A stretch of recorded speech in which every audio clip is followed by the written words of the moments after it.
So hello, Sonia. Thank you for joining us. I'm really grateful for your time. Why don't you tell us a little bit about yourself and your district? Hi, I'm Sonia Pitzi, and thank you for asking me to be part of this. I really appreciate the opportunity. And I work with Lincoln Intermediate Unit in Pennsylvania, and my title is regional coordinator. In Pennsylvania, we're very different. One of a handful of states where we go with the regional approach versus just the district approach. Every district still has an education liaison, but by going with the regional approach, we are able to support every single school district in the state of Pennsylvania. So in my region, I have 8 counties, 50 to 60 school districts and charter schools, over 20 shelters, and then a whole bunch of community agencies that we work with to work collaboratively to help the whole family as well as the students who are experiencing homelessness for their educational needs. And the regional approach has just been great, and working for my IU has been great because they're very supportive, and being able to have that network of people is really important when a lot of people tend to feel very alone when they're doing the McKinney-Vento and education liaison. All of the liaisons in our area, that's not their only job.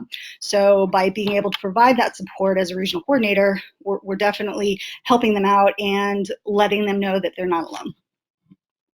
Well, considering how much territory you cover, I'm sure you're seeing a lot of different challenges. I wonder if you could focus on maybe just your top 1 or 2 challenges as you prepare for back to school. One of the challenges is kind of based on how we ended the school year. The school year we ended, it was all very just like it just ended, and without the normalcy of being able to get those end of the school year letters, and we hope to see you again, please have contacts, those types of things. We are trying to ensure that we're finding the families who are still experiencing homelessness from last year, but also making sure that we're identifying those who may have gone to different places throughout the last 5 months. When things went virtual, we didn't really have to worry too much about, if they moved to a different place, they were still able to go to the school of origin because it was virtual. And there were just some things that needed that support, but we were able to do that. So it still comes down to identification and eligibility, and helping our districts be able to find that and make sure that these kiddos aren't falling through the cracks. The other challenge, I think, is something that I believe everybody traditionally, as well as the students who are experiencing homelessness, is just the capacity and the of having access to Wi-Fi and being able to do the things that they need to do if the schools that are going virtual, or if they're going blended, etc.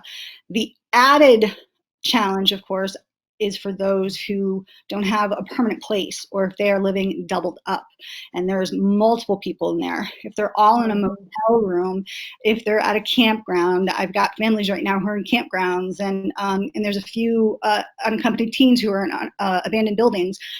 So then it becomes, how do we make sure we're providing access to what they need, whether it be, if it's in person, we've got that. We're really good and strong with that. But if it's blended, how do we make that work logistically? And then if it's all virtual, how do we again make that work logistically? One of the good things we had from last spring and ending of the school year is we learned a lot of what we needed to strengthen if it should be virtual again. So we had a few months then to figure out in our area, what did we need to strengthen? And some of that was, let's try to find some common places where we know students and families are, and maybe they can go to a park and we'll have a hotspot at that park. Or let's go to this area and we can have a hotspot there. Or, if they can all gather at a laundromat, great, that's a service that they're getting, those types of things. So we're going to have delivery of food, lunches and breakfast at bus stops, even though kids aren't riding the buses, things like that. Okay, so you've already started talking about some great strategies that you're doing. I'd love to hear if you have any more things that you think are creative and that are really having an impact, as like you said, in-person, hybrid, and virtual. And something as simple as getting earbuds eliminates so much. And it seems so small, like, well, yeah, duh, why don't we do that? But yet it's not something that we think about. One of the things that we did that I was able to do was be a hotspot. I have the capacity to be a hotspot and to sit there in the park. And, I know where every park is in my region now, not just the state parks, but all the little township parks. Great ideas. I wanted to ask you specifically about what you're doing to support unaccompanied youth, because I know you work a lot with that population. You have a real heart for it. And I'm sure that you have seen a lot of challenges and come up with some ways to try to confront some of those. I've developed really good relationships with rangers, park rangers, who will say, Sonia, I think we have a family, or I think we have a kiddo that may be, someone you need to help.